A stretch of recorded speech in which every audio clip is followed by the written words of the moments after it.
Hey, Jan. Hey, Dennis. Hey, Wat ben je? I'm here at Schiphol Airport, ready to board my flight to Dublin, mate. Oh, that's why you talk English. You practice. That is the reason why I talk English. So now you can convert to English as well. No, I'm as we speak, I'm ready to board. Yes, the guys from Teeling asked us to do a podcast. So where better to go out and do it in Dublin. And as we speak, I'm ready to board my flight. So I have to keep it short. Dennis, I'm so jealous right now. I have to board in a meeting in 5 minutes. Yeah. Well, I'll promise you this. I'll bring some goodies home, and then we'll talk about it when I get home. I'm very anxious to hear all your adventures. So please bring something home then, and enjoy your flight. Have fun. All right. Thanks, Jan. See you later. Bye bye. Bye.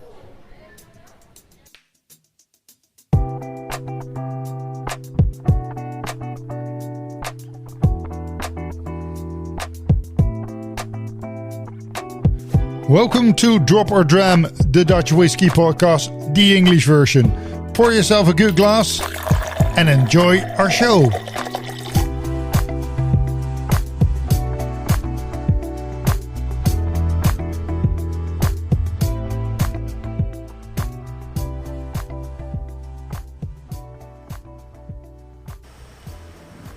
Yes, we're in the Teeling distillery in Dublin, Newmarket.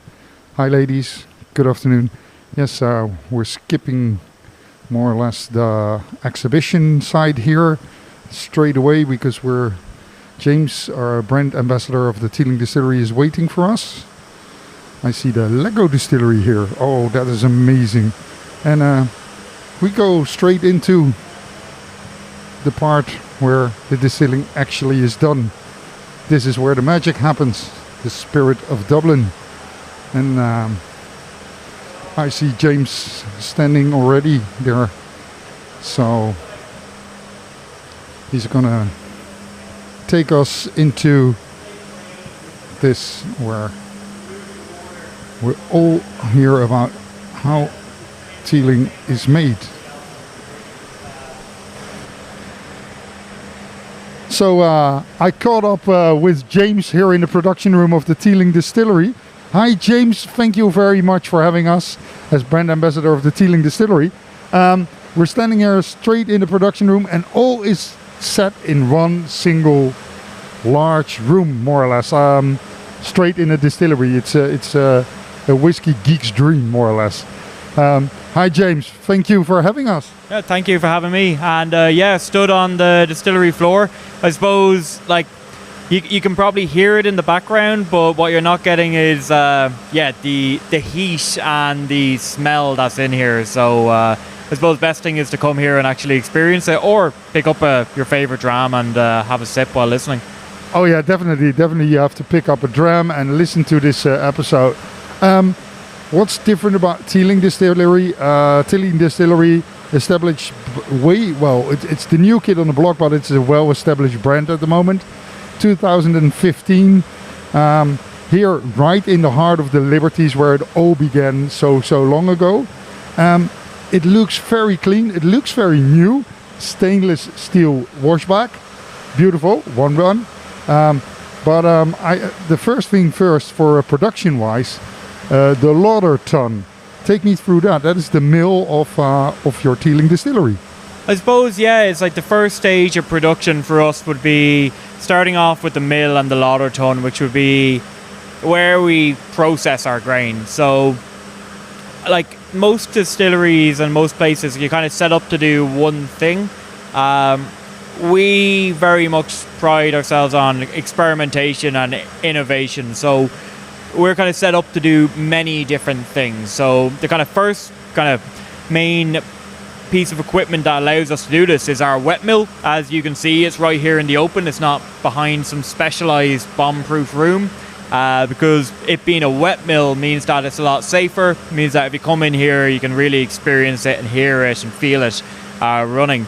But what it does, it allows us to process many different types of grains. So we do what's known as kind of batch production. you say. So we don't just run single malt all year. We'll do single malt for a couple of months, but then we'll move over to peated. Then we'll do some kind of rye, maybe crystal rye. We'll come back and do pot still for a while, then do maybe crystal malt, and then do some other ones that'll probably get in a lot of trouble if I... Whoa, my head is spinning already. Crystal malt, peated malt, single malt, and all in one mill. This is a magical kind of piece of equipment, more or less.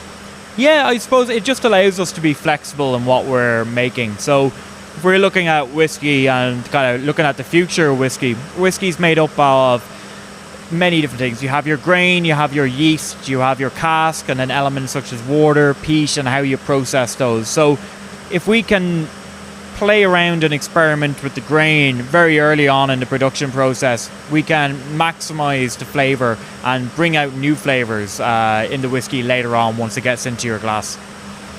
And that makes Teeling very, very exciting. That all those kind of flavors and all those expressions that you see more or less out there at the moment, that is what Teeling is all about.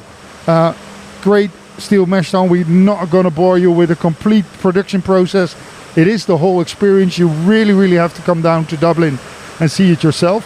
One thing we see here is this is very, very important for the people that don't know whiskey, but the pine washbacks, the fermenters.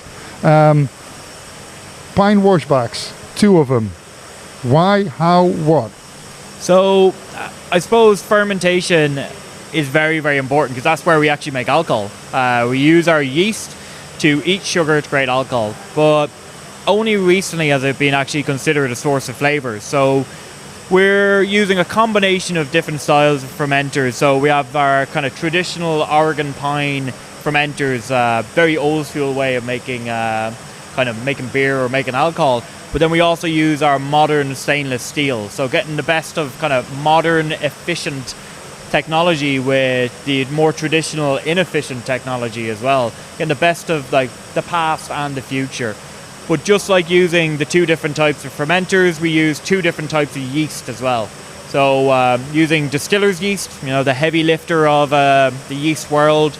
But we also use South African white wine yeast. So South African white wine yeast is not going to bring as much alcohol to us, but what it is going to bring is flavor. So your kind of fruity notes, orchard fruits, tropical fruits into our batch, which we can cherry pick later in distillation and highlight those kind of characteristics.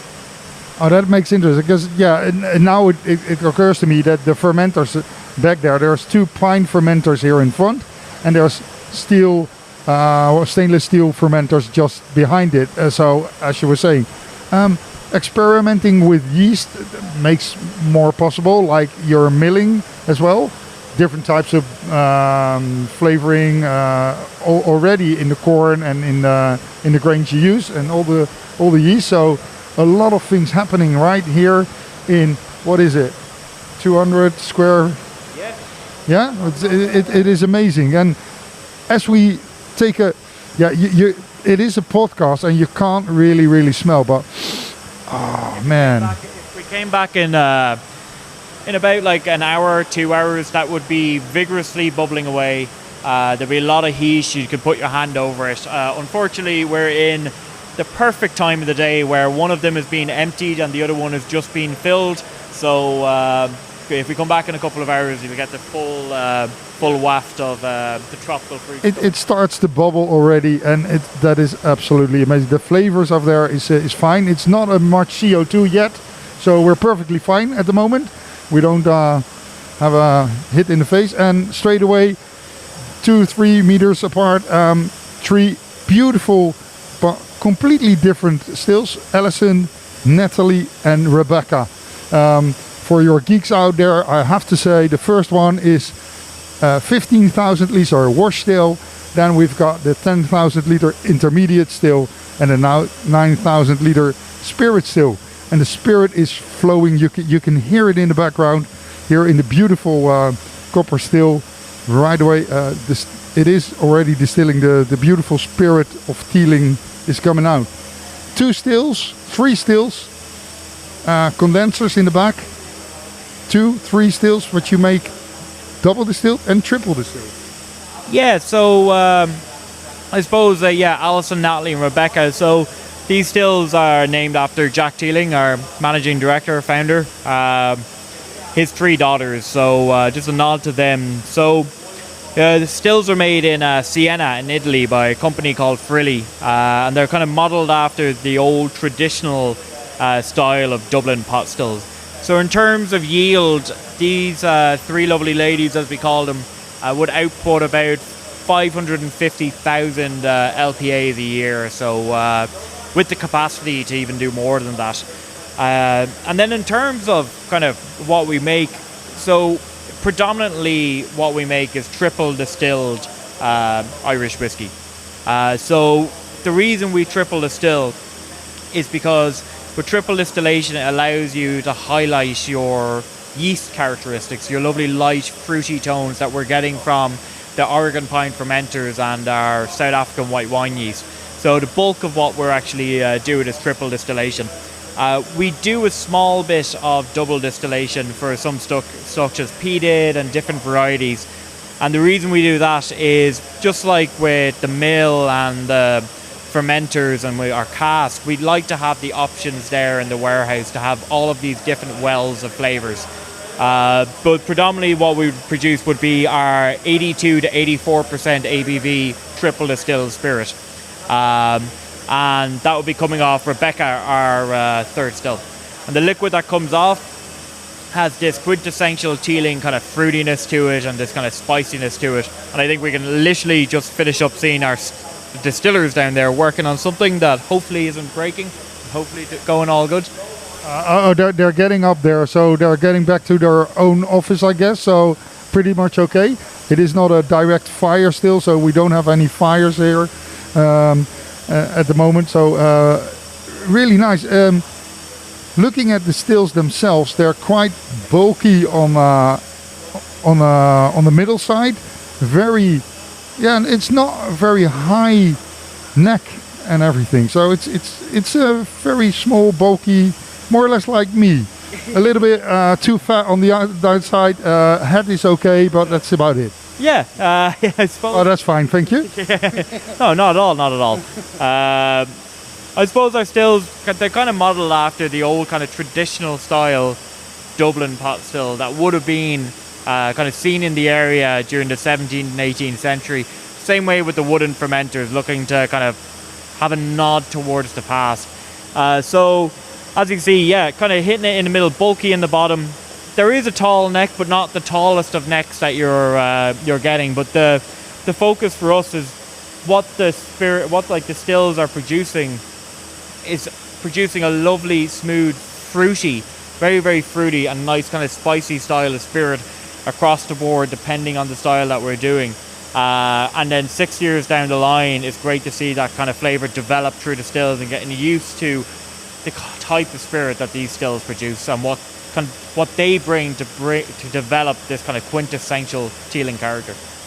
And that Teeling character, that's what we're talking about. We've got the Teeling character, but there are so many whiskies coming from these 3 lovely stills. You 2 pine fermenters, the bigger fermenters from stainless steel, and 1 more still. You have to come and see it. As I said, I was very, very quickly getting through the exhibition part of it downstairs straight away. This is about production. I think, James, come on. We're seeing the spirit flow. Let's go to the bar, because I know you've got a great bar, and there's a little bit of surprise behind the door as well. So go to the next room. Yeah, let's go drink something. I suppose the proof is in the liquid at the end of the day, isn't it? It definitely is. So we're going out of the production room right now, and then straight into a absolutely amazing, beautiful ceiling of cask staves right upstairs. And when we go upstairs, we find ourselves in a small room where we can learn a little bit more about the maturation of the Teeling whiskies and the Teeling small batch. On my left side, there is a very small warehouse and safe with a very, very, very big lock. And right in the middle there, 3 different casks. A little bit about the 3 casks. I suppose the 3 casks that we have here are a single pot still batch 1, which would be the first batch of whiskey that we ever made here. So that become the first Dublin produced whiskey in over 50 years. And the other 2 would be the Zoe and the Holly Teeling cask. So the stills were named after Jack Teeling's daughters, but these are Stephen Teeling's 2 daughters. So instead of a pot still, they get a cask of whiskey when they're 21.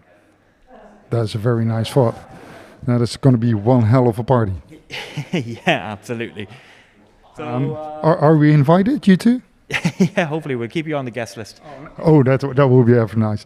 So straight away, we get into the bar and there, it's buzzing around. You can hear the glasses everywhere. Cocktails served. There's plenty of people around here with a beautiful gift shop around there. We're going to have a look at the gift shop as well. And James prepared a absolutely wonderful small tasting. So 1 second and we'll be right back. We're going to prepare and fill our glasses and talk about some of the labor and fruits of this absolutely wonderful spirit. So come and join me, James. Yeah, let's take a seat and grab some whiskey. You've got 3 bottles in front of us. Teeling small batch, pot still, black pits. Yeah, I suppose at Teeling's we have a lot of different products, but I decided to pick these 3 because these make up 3 of the 5 whiskies that would be known as our unconventional collection. So they're the core range, the bread and butter of the company. The small batch being a blended whiskey. We also have a single grain whiskey, a single malt whiskey, a single pot still whiskey, and a peated malt whiskey. So very, very different styles of products that are all encompassed over like the Teeling flag. They all quintessentially Teeling in flavour. And they're the kind of main products that we release. We do a couple of batches a year and they'll always be around different kind of variations of them.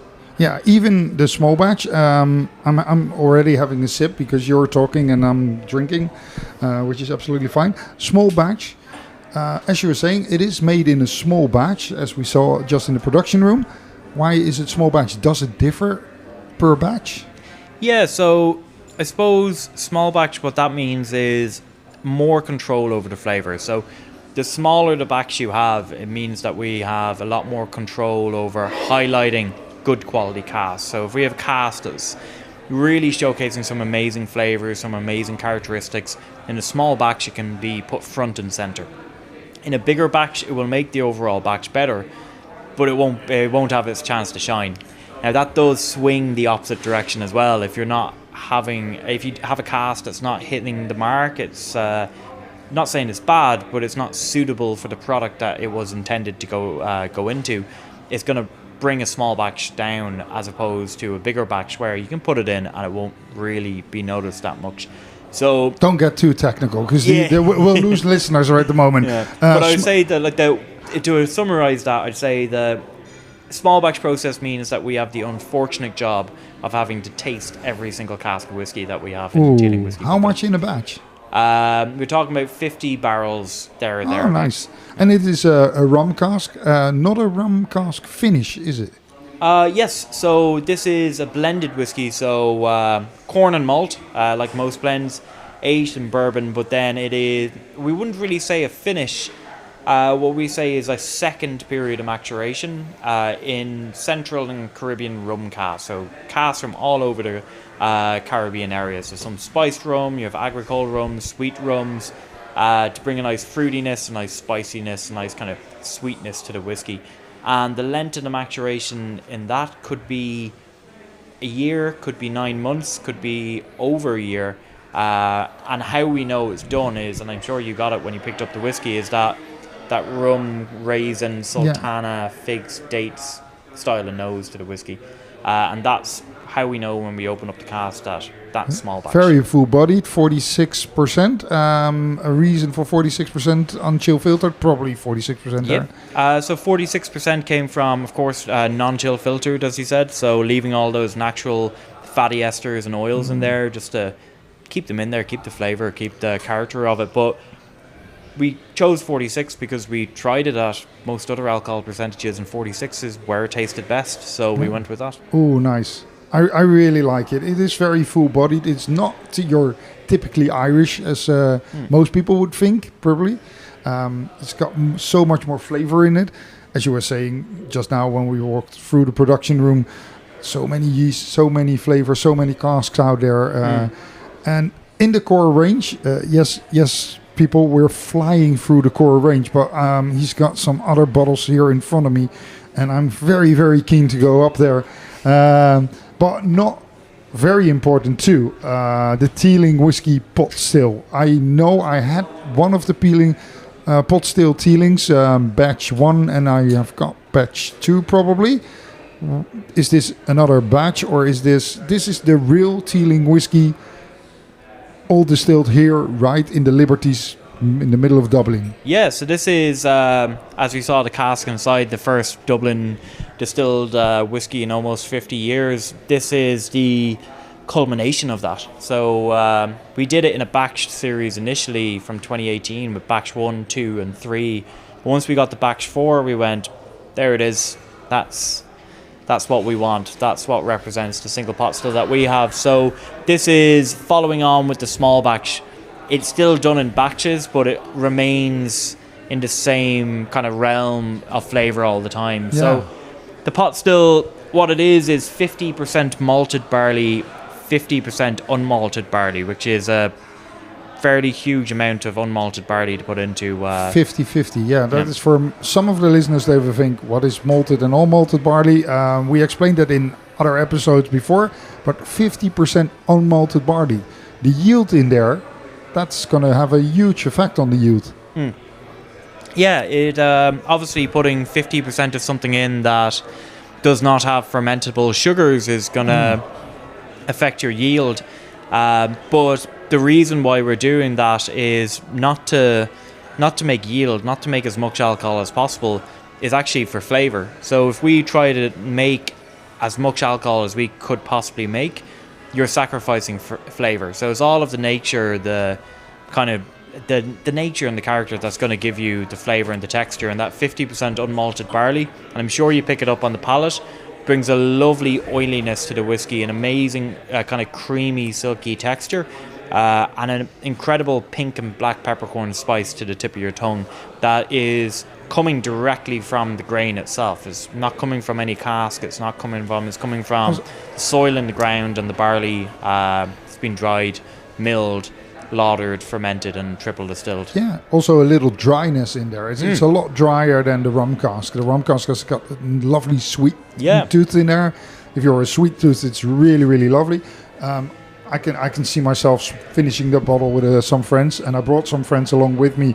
They're next to me, but also part of the family are here finally in Dublin, but really, really nice. Pot still, I can also imagine it's not everybody says. Pot still is typically Irish. You have to get used to it, but it's a lovely flavor. But this is so easy to drink, pot still. And it's, in terms of spirit, like aged in bourbon casks, American virgin oak, bringing in that dryness that you were bringing up, and then also Olorosa sherry as well to bring in just that touch of fruitiness in there to complement the white wine yeast. But a growing brand across the world that more people are being made aware of single pot still, Irish single pot still whiskey, and competing and really being acknowledged in certain markets around the world. So it's great to see kind of an Irish indigenous spirit be recognised and kind of growing across the world. Excellent. Wow, pot still.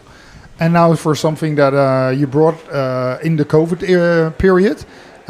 This is probably the least best kept secret in the whiskey world, and especially here in Ireland, because you decided as Teeling to do the black pits, a peated single malt. Yeah, so I suppose when we started the distillery here, the first goal was to make malt to make our small batch. Then it was to make single pot still, because we wanted to make and revive the tradition of making Dublin single pot still whiskey. Then after that, it was peated. We wanted to make peated because we want to show that Ireland can make good quality peated whiskey. So what we have here is a triple distilled peated single malt. So I know that's going to sound a bit weird for a lot of people who are into peated whiskies. Absolutely.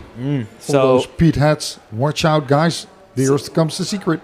Yeah, so we start off with 55 parts per million peat. So 55 parts 55 per ppm. million. So looking at pretty high, kind of highest commercially available. And then we mill it, you lose some peat, you lauter it, you ferment it, you distill it once, you distill it twice, and that's usually where most people stop. But we wanted to do it one more time, and what the one more time does with triple distillation, it allows us to highlight that South African white wine yeast that we had inside, really showcase. Again, the yeast. Yep, to bring very important. Bring forward the yeast, and what it does to the whiskey and to the peat is quite different. It gets rid of that medicinal ocean spray kind of iodine style of peat. And what you get, and I'm sure you get it on the whiskey, is it's like you've walked past someone's house and they're having a barbecue. Yeah. It's that barbecue, grilled, apple wood. We just had an absolutely great barbecued grilled steak sandwich. I can see this next to it. That lunch we had just before, people, you should have been here. The lunch was absolutely excellent. Together with the steak and the salad we had with the grilled cheese. Oh, guys. Winter barbecue is about to turn. We're right here in the middle of autumn. The leaves are falling already, but it's an absolutely beautiful day here in the middle of Dublin. You wouldn't say it's the autumn because it's unusually hot out here, and I'm getting hotter by the minute because of the black pits. Single malt peated whiskey. As you were saying, it is not that it is easy to make peated whiskies, but where did you get the peat from? Is it Irish peat? No, so we went around looking in Ireland for peat, and it just was proven difficult. We would love to be able to get it from peat and maybe look at the different bogs in Ireland and see how the different turf has an effect on the peat. But unfortunately, we couldn't get enough peat to basically supply us with it. So we had to go to Scotland to get it. So we looked at a number of different regions, such as Islay and all that, and we have enough Islay whiskies at the moment. And they're doing a great job. I love my Islay whiskies, but we don't want to have a copy of Islay whiskies. Yeah, and that's never been our goal ever, is to make something that's somebody else has, because we can't own it, and our job is, we're passionate about making whiskey, so we want to make or put our own stamp on it and continue to push forward. So we went to Gleness Bayside, and that's where we got our peat. So peated malt, so 55 ppm, but hopefully in the future we'll be able to get some good Irish peat and look at maybe the Connemara bogs, compare them to the Bog of Allen, and really kind of get a little bit nerdy about the peat here in Ireland. Oh, it's absolutely wonderful. You can really smell the peat in there. You can really taste the peat in there. It's got that lovely Irish softness to it, but not too soft, because it's the single malt, and it's got even the triple distill, but it's got enough kick in there to gain interest, to say the least. And this is your core expressions. And well, my buddy Jan, where I host a podcast with, can't be with us here live in Dublin, but in this episode later on we'll definitely talk about it, and we'll taste them at home and see what he thinks about these three. Absolutely wonderful, great core range, but you're very much also known for collaborations.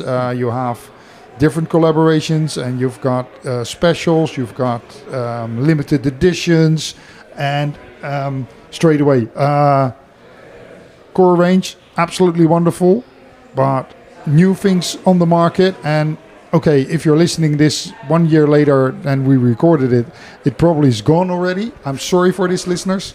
But on the other hand, there's probably 3 or 4 new Teelings on the market that way, because we saw the warehouses here just down the road, and just down in the countryside in Greenore, where a lot of the Teeling is maturing.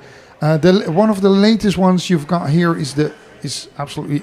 You poured me a glass, and if I look at the coloring, is absolutely amazing, and my friends are here as well. Rashid is all the way from the Netherlands here. You've got your glass of, what is it? What do we got? What did you pour us? I'm not. I thought you were going to refer to what color you called it. No, previously. No. It's like an Irish ginger beard.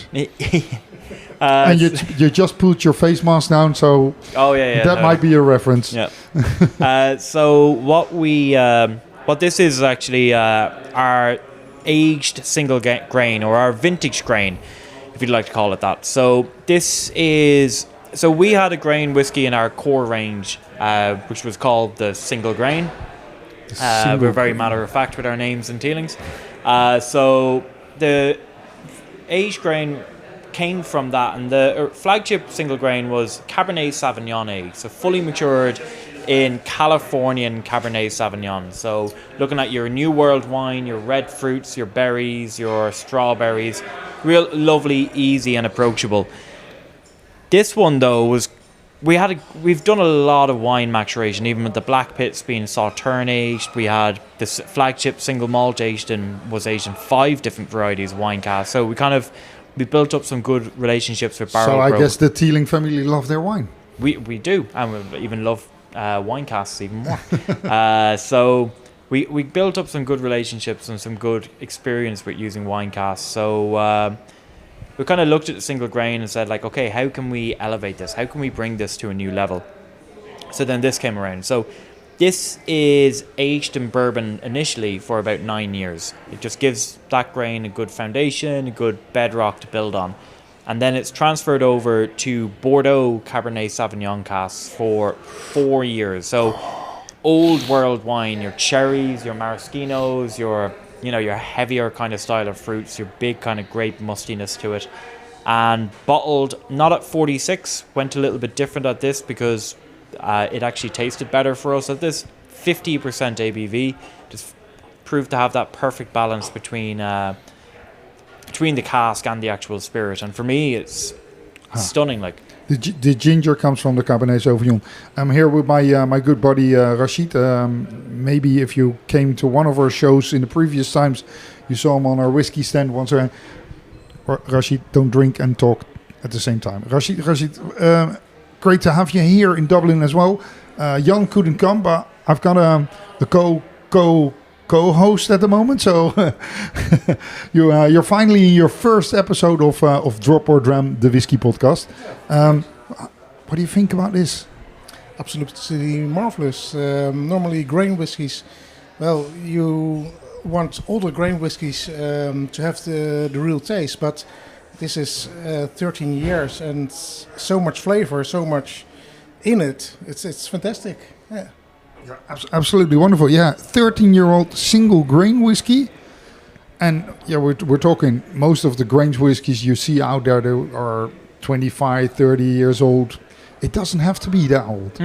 It's looking at different kind of styles, and we learned from the experience of the Cabernet Sauvignon cask in the flagship grain from California that it really did work quite nicely. You get this explosive kind of element to where the flavor kind of pops and then it fades. And the one thing I definitely enjoy about this whiskey is it's an explosion of all those Bordeaux dark fruits, but when you put it down, it's gone. You almost want to pick it back up again, and so it's quite a very easy, very approachable, but packed full of flavor, and definitely going to be. I can't pick it up again. It's my glass is empty already. Empty. Sorry. Yeah, no, I know that feeling all too well with this. But this whiskey is definitely a big contender for my Christmas Day whiskey.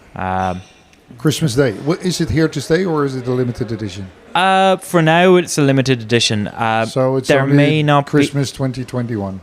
Yes, hopefully. But I would not. This may continue, so it may or not. Maybe in a different variety of the single grain, because this is good. Yeah, maybe not as. Hopefully, you'd hear back from the people who are listening to this and those in Holland, Netherlands who have tried this.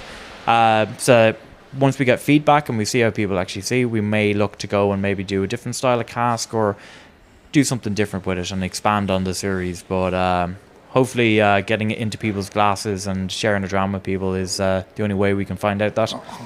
This is a really, really amazing. This is so different than what your mind will say about grain whiskey. This is absolutely in a byline tasting. Absolutely, you would never say that this would be a grain whiskey. Absolutely wonderful. But we've got more, and we don't want to bore people too much. So James was kindly enough to put 2 more casks here, and we're going to have a short overview. Oh, you hear it pop open the bottles. Talking about one of the other specials that is out there at the moment, and then just another. But we're going to do it quickly because the optimal time of a podcast, of course, is 35 to 40 minutes. But we're going to probably be well over that. But we couldn't resist opening this one, and it's got a beautiful black label, but a Bordeaux red kind of style. No, we're not going to do that. Oh, what is it, James? James is. This is. So what we have is the new Sommelier Selection cask. So you were mentioning earlier about the collaborations. Yes. So we essentially, with the small batch, we realised that we had a good base because small batch is aged in many different varieties of casks. So we had the likes of like a different kind of Barbados cask, we have Nicaraguan cask, Panama cask, and all those rum casks are going to have different elements. We realised that in a very short period, it highlights those elements in a very obvious way. So we can highlight that this is Barbados, this is Nicaraguan, this is Martinique. So that kind of became a beast of itself with the collaborations, working with the likes of Kiro Gin or OHD Distillery in Oslo, or Plantation is obviously a famous one that we've done, or Galway Bay. Yes, so, you had some really good and strange collaborations with Irish beer brewer, as you were saying just now. Galway Bay Brewery. And with different kind of rum casks. But there's more to it. Yeah, so it kind of expanded on, just like what I was saying previously with the single grain, we've built up an experience with using wine casks. So using different varieties of wine casks, different learning, building the relationships with the brokers. So this series, the Sommelier series, kind of extended from the collaboration series, using that small batch base to showcase high quality wines. And this series is very much about those relationships that we've built with our brokers. So the first series was the Chateau Margaux. So that would have been the French famous Bordeaux Chateau Margaux. Wasn't that hugely expensive? Because Chateau Margaux is... the whiskey, I think, was about 60 odd euros, 65, depending on your tax in your country. That is ridiculous if you buy a bottle of Bordeaux Chateau Margaux. That would be... Yeah, very, very. But luckily we were getting the casks after they were emptied rather than full casks, because that would be... And you go out with a straw and suck every little thing out of it. Little tiny bits out. And they were fantastic. So then after that, we did the Sommelier Select Sauterne. So we actually looked at, obviously, with the 24-year-old winning World's Best being aged in Sauterne, the Black Pits being aged in Sauterne, we wanted to look at how does Sauterne influence on our small batch base. So that was fantastic. Very much of a summary style of whiskey. So we had done 2 Frances. So what we have now is the Sommelier Amarone. So the Amarone cask. So we've shifted from France, and now we're looking at Italian wines. Amarone, still a very, very complex wine, very concentrated wine. Yeah. So this is the Amarone finish. Is it a finish or is it? It is a finish, yeah. So it's matured in bourbon, just like with the small batch. But instead of going into rum, it undergoes a second period of maturation for in and around a year in the Amarone cask. And a few of your kind of more Teeling fans who may be listening may know this from, we've done a few single casks in a couple of places with Amarone, notably Sweden. We've done one in Ireland as well. In a couple of markets, Amarone cask gone out. Though we've slowly looked at, okay, how can we highlight the greatest elements of the Amarone cask. So, yeah, I suppose the proof's in the whiskey. Let's have a try. Yeah, absolutely. The proof is in the whiskey, and I had a small taste, and the concentration of that wine straight away gets into the concentration of this whiskey. And it's absolutely, the nose is fantastic. You get the wine notes, you get the ripe red fruits in there, you get the cherries and berries in there. It's absolutely amazing. And it's got a slight dustiness to it that you'd expect from that kind of grape mustiness, that dustiness that you'd expect from kind of Amarone. But lots of, like for me, lots of tropical fruits. And the interesting thing about it, and what I really love, especially with dealing with these small batch collaborations, is if you bring this to somebody, well, hopefully, if you bring it to somebody who knows their Amarone, they should be able to pick this up and go, I can smell Amarone in it. The same way that with our collaboration, we want the Galway Bay brewers to be able to pick up our stout collaboration, pick it up and go, I can smell and taste my stout in it. Absolutely wonderful. And as we were saying, there's so many different styles of Teeling out there. You're experimenting with different yeasts, different mash bills, different yeast varieties. Oh, I was saying that already. I had too much whiskey already.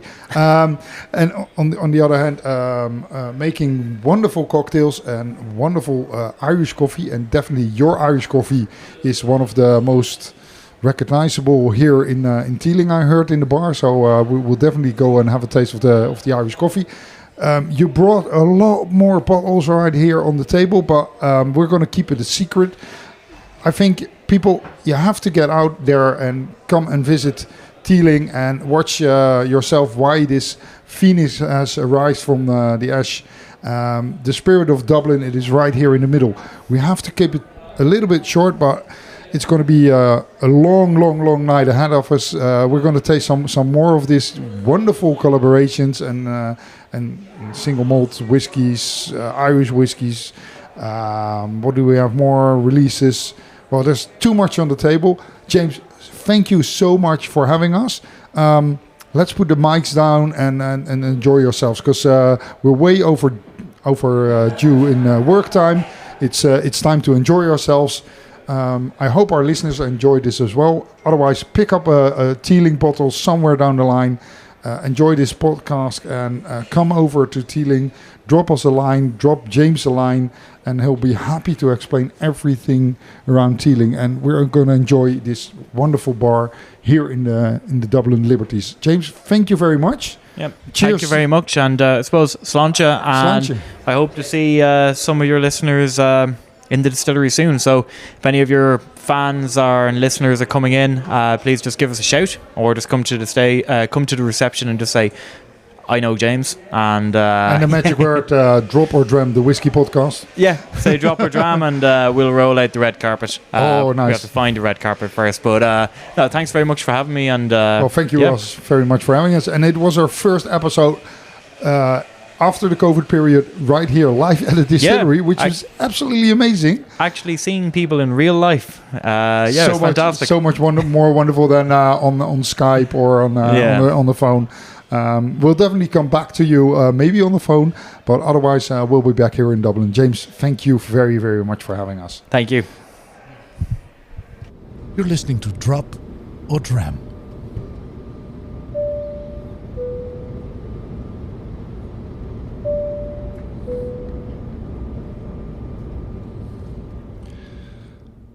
Yes, Daan, I landed back safely here in Holland, and as I promised, for my trip in Dublin, I brought the core range and some specials, because you couldn't be there, but I couldn't let you down. So I took back the small batch, of course, the pot still, because that was really, really wonderful, and it's absolutely so typically for Ireland. The black pits and a collaboration. So Dennis, eat your heart out. Dennis, I totally I was completely jealous when we called and you were leaving for Dublin. There was no brilliant meeting that could take away that feeling. But now, while I'm looking at this small core, it was taking away a little of my. Yeah, fine. It was great. It was absolutely wonderful to be back in Dublin once again after 2 years. So we could finally travel, and it was absolutely this is a very, very big moment because it was our first Drop or Dram. Your first. My first Drop or Dram podcast abroad. So live from Dublin Teeling distillery. So Jan, the small batch, of course. Live from the kitchen in Holland. I know you. The one who was left behind. Yeah, I know you had the small batch before, so maybe we can leave that for later. And the small batch is absolutely wonderful. But open up any bottle you like here and pour yourself a glass. I was holding the small batch already in my hands, but I'll put it away. I'll take this one then. The collaboration. One of the collaborations, yes. Yeah. We had the Amarone cask there in Dublin. And I couldn't find it straight away, but I took one of the other ones. Yeah, because you've brought me the 2000 Fathoms Imperial Stout cask. Yes, I took one of the Galway Breweries collaborations. And as you know, Teeling does a lot of beautiful collaborations with all sorts of other drinks companies. Absolutely Galway Brewery. And for our English listeners, this is it's only recently that I drink beer, like 1 year ago or something. So I totally missed out on all flavors like stout, triple, etc. It's only now that I can really appreciate those flavors. And the funny thing is, when you started drinking beer, you straight away started out with all the stronger ones, like the stout and like all the triples and that kind of stuff. Not the easy ones. Straight away, the big bold flavors that we can get. But this is one of the collaborations. As I said, we had the wine casks. It's got a little salty caramel flavor, but also that stouty, grainy thing. Nice. Yeah. I'll take a sip, okay? Yeah, you take a sip. So I'll be quiet for a few moments, okay? Yeah, that's great. And you can't talk through me. Yeah, that's absolutely the thing. So I'm now going to take the sip. We learned that in previous podcasts we have to look at each other when we start talking and through one another. But this is one of the collaborations, and they make wonderful other collaborations. And there's coming out so many more collaborations in the near future, as Jen told us. But this is just one of them. Oh, so at first, it's smooth, it's easy, it's a vanilla, grainy, fruity kind of thing, and then after a few seconds, bam! It's what Prince would call the aftertaste. The aftertaste, yeah. Wow. Well, seeing all the bottles here on the table, it's going to be one hell of an after party.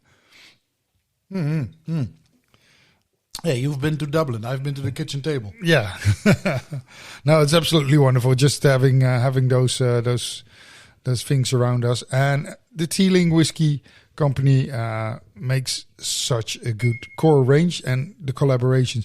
And I must say, this one, the Black Pit. No. I want to get you another one. Another one. Ooh. Yes, before you go towards the Black Pits, which is one of the newest core range. This one you had, well, we both had when we visited Dublin in the past, and we visited Teeling when it was not open for that long. But we had the pot still, and do you remember we had the pot still batch 1, and I think we had batch 2 and 3. Yeah, they were slightly different in taste. Yeah, they were slightly different. They were working on their pot still. It was the first spirit solely produced in the Teeling distillery, right in the Liberties in Dublin itself. And pot still is typically Irish, and this was great. But now they have the pot still as a core range. All those 3-4 batches that were more experimenting, like which way we want to go, what taste, and this is the final product. This is the pot still that came out. So. Very interesting. Okay. And pot still, yeah. Oh. Great sounds. Yeah, I sorry. love the sound of leaving corks. Yeah. I'm sorry, as you heard, the bottle is half empty already. I couldn't wait. So this is one of the... When people ask me, is your glass half full or half empty, I always say it doesn't matter. It's ready to be filled. But with a half full bottle, I don't know. Is the bottle half full, half empty? For a whiskey bottle, it's always half empty. Yeah, Yeah. I guess so. It's always on its way to be empty. Yeah, so... But this is the pot still as It's they like make life itself. Yeah, this is the pot still as they know it and as they do it today. So, as we see, batch 1, batch 2, batch 3, batch Nice 4. nose, fully round, golden, amber. What is that? The Flowery. smell? Amber is not. It's colors that I get when I smell this glass. A little bit of honey. Oh, you smell by color. Yeah, don't you? No, I do it in pictures. I smell your true color. I always close my eyes, lean back, and this takes me back to Dublin. But that's not unusual as you've just been there. But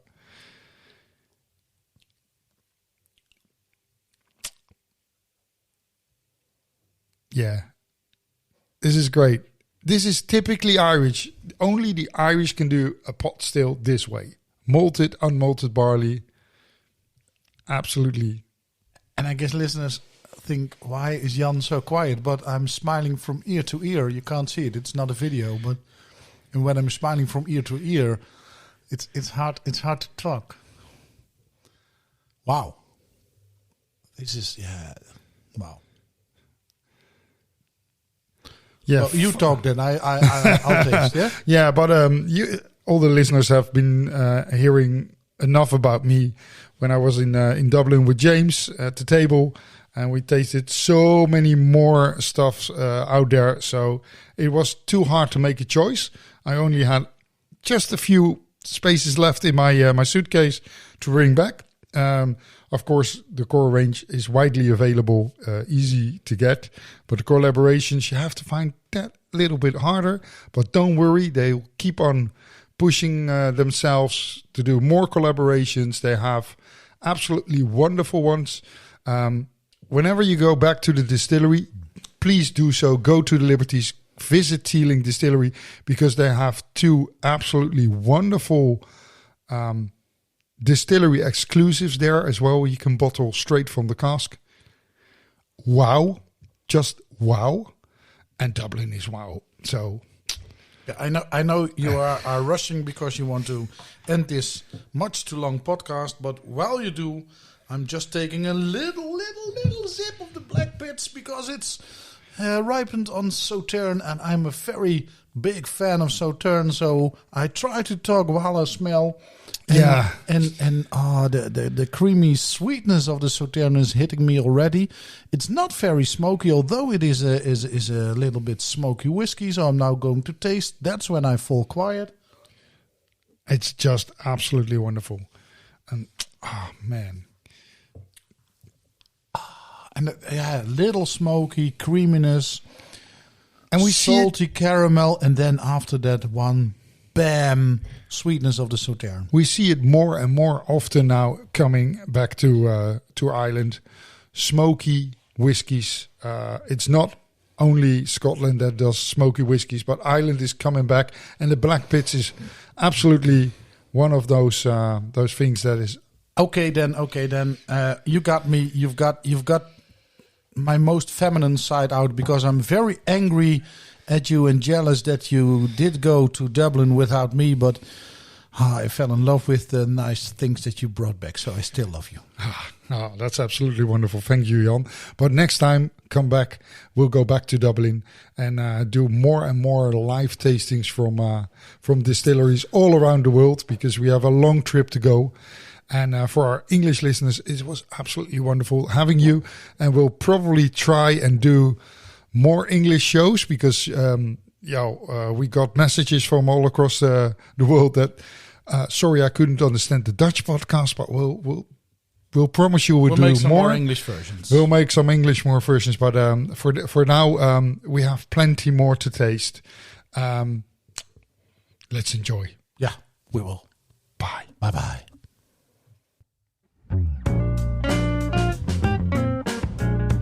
You were listening to Drop or Dram, the English version. Please check us out on the socials and listen again. Till next time, bye.